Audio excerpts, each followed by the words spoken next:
In New York morning trade, we are looking at the Dow as well as the S&P 500 in negative territory, but this does come on the heels of both of those averages hitting new record highs. Now, we just got the release of producer prices earlier today, which came in hotter than expected. Joining me to break down what's moving the markets is Gabriela Berrospi, CEO and founder of Latino Wall Street. Gabby, thank you so much for joining me. So, given that we saw record highs for the S&P 500 and NASDAQ yet once again in the previous session, and we're seeing this pullback in today's session. What's your take on where markets stand right now, as well as the latest economic data? Yeah, so, we've seen this like euphoric sentiment in the markets, and it has everything to do with interest rates and what's coming up on September, right? We have the official Fed meeting September 17th.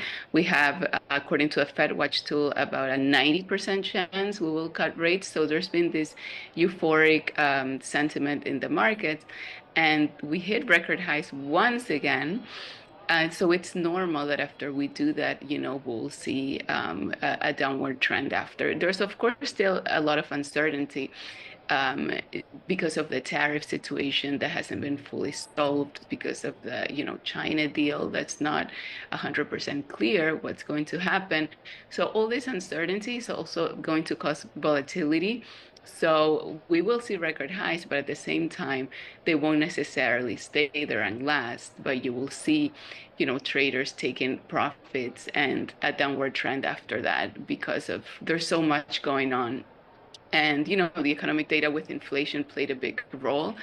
We do see there's an upward trend with inflation, but at the same time, it's under control. It's the reporting as expected. There's nothing major there that would concern us. So we just have to, keep following what keeps coming out. Yeah, and Gabby, as you mentioned, we are looking ahead to that Federal Reserve meeting taking place in September, and also to get a better idea of what to expect from the Fed as we head into year end. But you mentioned tariffs, and we did get the producer prices out this morning. So how are you factoring in tariffs effect as we head into the rest of 2025?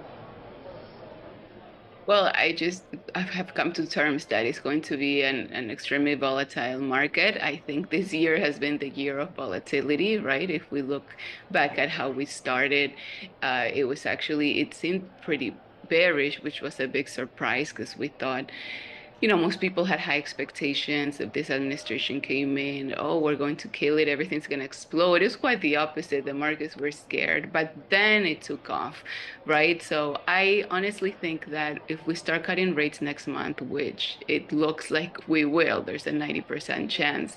I do think that's going to be bullish.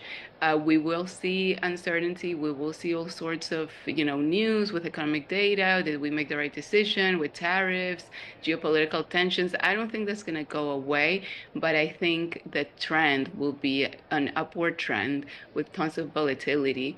But I do believe the end of the year would actually be the most bullish part of the year, because then we also have the holidays and whatnot that is known for being the best season for the markets.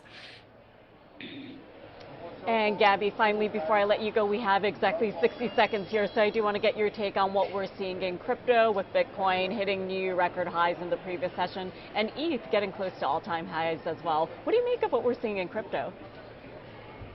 Well, crypto, I was at the White House for Crypto Week, and I saw them pass all these new acts, and this government, this administration supports crypto.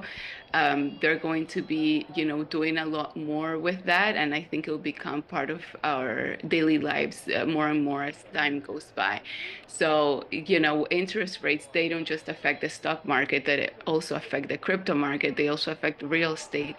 They, basically impact the markets. And right now, with where we're at, we are very bullish in those markets because the interest rate cycle, it's about to start. It's about to change, right? And once we go into this new cycle, then, we can expect to see more record highs. Okay, Gabby, always great talking to you. Thank you so much for joining us on this Thursday morning. And as always, thank you so much for your insights. Thank you.